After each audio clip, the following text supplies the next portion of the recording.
Yes, I had Lyme. And in 1992, I was given the good news by an AIDS doctor. Can you imagine? That's kind of an odd place to be in a waiting room when I'm sitting the only woman with 9 men waiting for my diagnosis. And what I was being tested for was not AIDS. I did not have AIDS. I wouldn't be here if I had AIDS. I wasn't even being tested for Lyme. The only test that they had available at the time was syphilis. Yeah, I know. I came up positive. Because a syphilis is the same shape as a Lyme bacteria. It's a spirochete. So my doctor said to me, he said, okay, Liz, before you deck your husband in the parking lot, he said, you don't have syphilis, you have Lyme. And what we're going to do is we're going to put you on 3 months of antibiotics and you're going to be cured. Does everybody like to hear the C word? Not the cancer word, but the C word, cured, right? So I was all for that. So I jumped on that bandwagon. I started with 800 milligrams of Suprax 3 times a day. Yvette, who's a pharmacist, is that a nuclear bomb or what? Okay? I was on that for 3 months. I was dragging my intestines behind me. All right, it was so bad. Okay, and so what Louie wanted me to kind of unpack for you over the next 2 days is my Lyme disease story kind of wrapped in with 2 conditions. One talking about digestion, and tomorrow we're going to talk about adrenal glands. What I want you to understand is you, as distributors, if you can function on the area of the body that starts at the bottom of the rib cage to the top of the hip bones, you're going to accomplish a lot in your customers' lives. And that area of the body is probably the most important area when it comes to chronic disease. Did you know that because of the lymphoid tissue that you have in the small intestine, that 85% of the cells of your immune system are packed in there?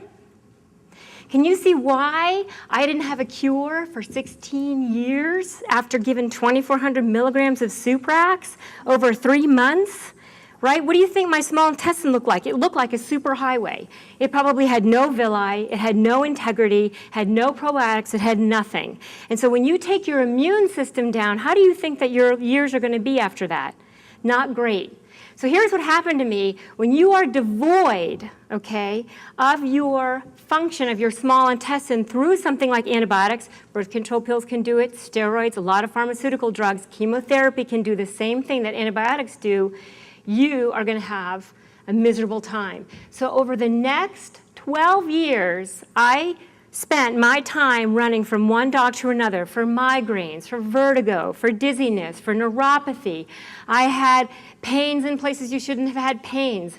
I had chronic yeast infections, UTIs. I had thrush in my mouth. And every time I went to a doctor, they did this. They were not exercising. It's called medical shoulder shrugging. Every time I went, I'm like, what's wrong with my head? Well, we'll do a scan. Well, you have a brain, but we don't know what's wrong with you. So that, okay, that was not what I wanted to hear. What's wrong with my feet? Why do my feet hurt so badly? Off to a podiatrist. Well, it's not anything serious, but we don't know what it is. Why do I twitch so badly that I sit up in the middle of the night and frighten my husband, and then when he goes to push me down, my legs come up, okay? That was what my 12 years was like. And in the middle of that, I decided to have a couple of children and gave them Lyme disease as well. That's the gift that keeps on giving. Yes, it passes. It requires a 400 magnification microscope to see the spirochete. It passes. The placenta is not a cement wall.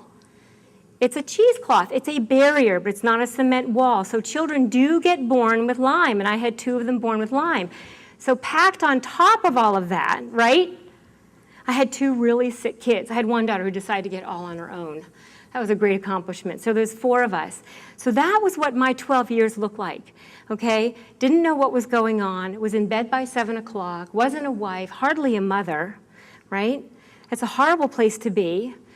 And in 2004, I had a friend of mine tap me on the shoulder. She said, Liz, she said, you've got Lyme. I said, no, I don't have Lyme. I must have a brain tumor, or I've got vertigo, or I've got neuropathy, but it's not Lyme. Remember, I was cured. She said, no, you have Lyme, and you need to go back. I said, all right, fine, I'll go. Just to satisfy you, I'll go. And I had a whole other bunch of blood work done. Turns out I still had Lyme. Never went away in all those 12 years. Never, ever went away. And in that 12 years, not only did I try the antibiotics that I did in 1992, but I tried everything else. Aromatherapy. I tried eating grass. I tried everything you can imagine. I did,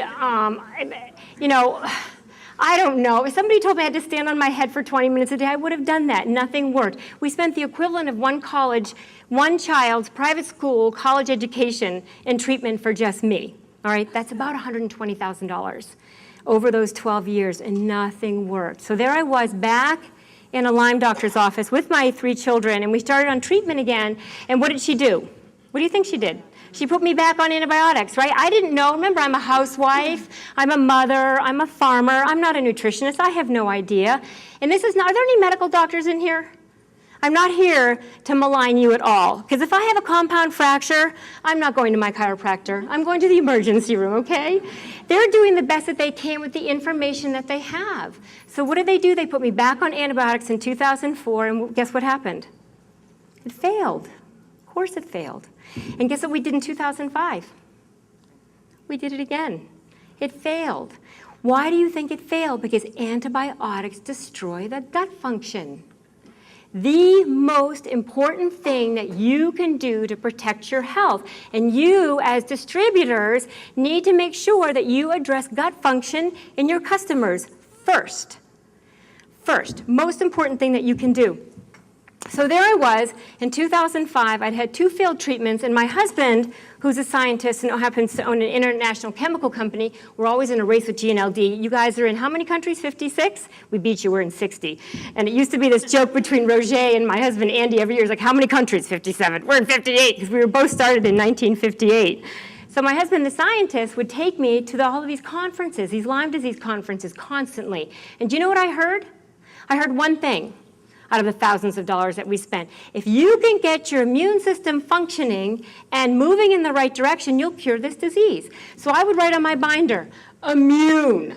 And then I would leave it at that. And I would look at my husband, who's a smart scientist, and I'd say, well, what do I do about that? He said, I don't know. I have no idea. I had no idea that I was doing more damage to myself than anything else.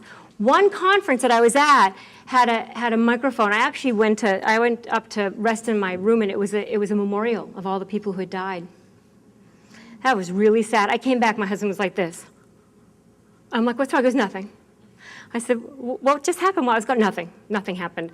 And I found out later that people were, my husband died of the disease, I lost a child, I lost an aunt. And I think he started to realize how serious this was. And that's when we started to look in, what do we do to protect my immune system?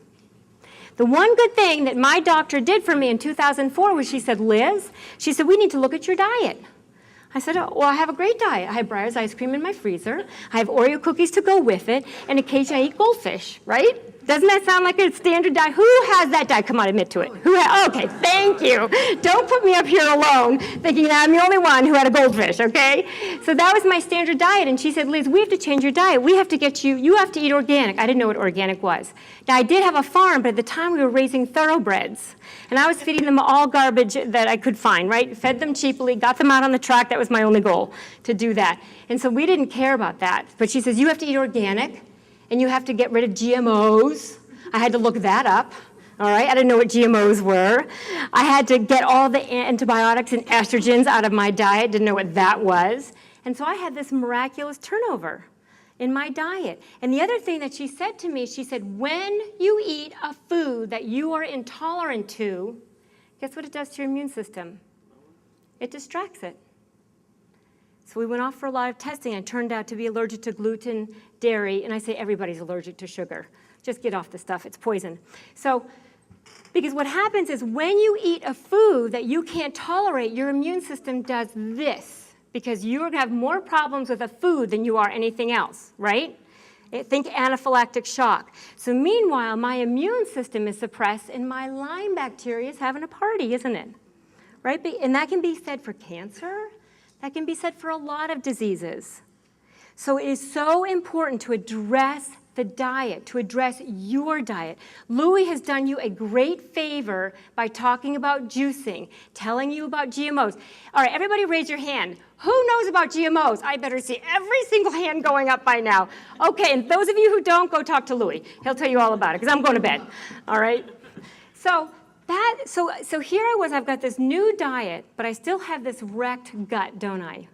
All right? I still didn't know about things like fermentation. I still had no idea what you do to heal the gut and how you get over that. So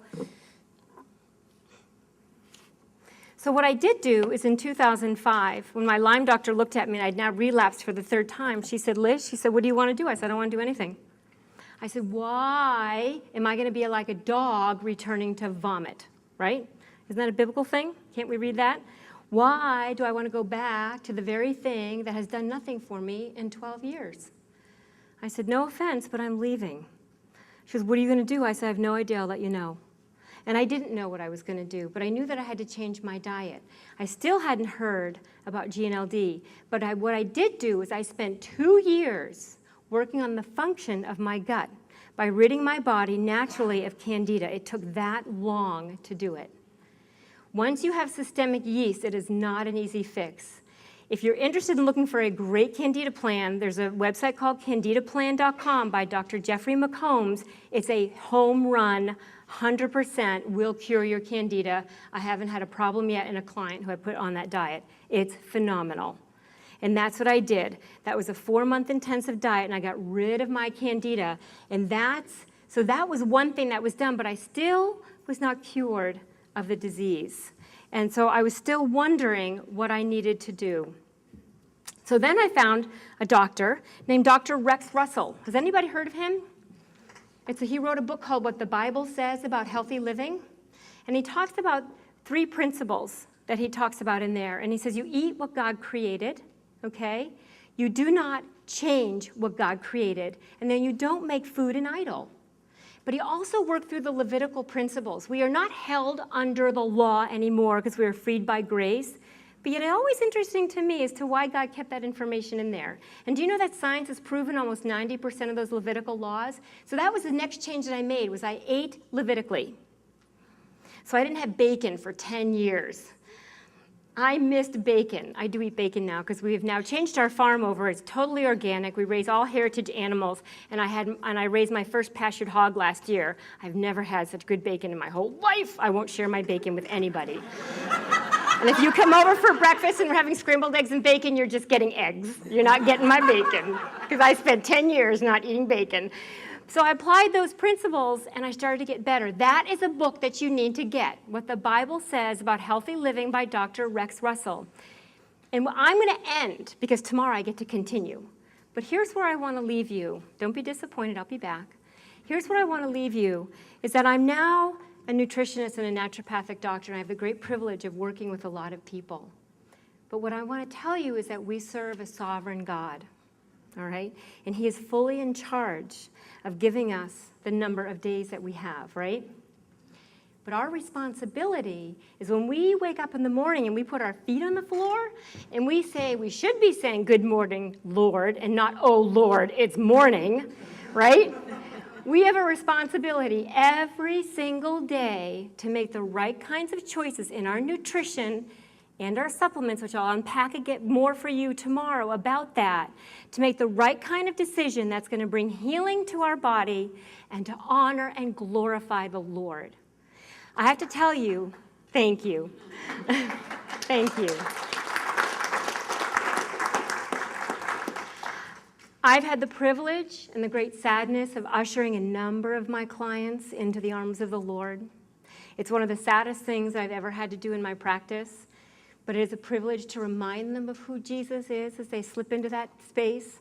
But I want you to understand that, I have been given the great gift of complete healing. And that's really why I'm here. Honestly, where I really want to be is back on my farm, taking care of my chickens, hanging out with my kids, cooking for my husband, and eating bacon. But I feel like I am called to minister. And that's why I do what I do. But so I hope that you walk away with understanding that digestion is important, but God is sovereign, and that we have a responsibility. Take care, and God bless.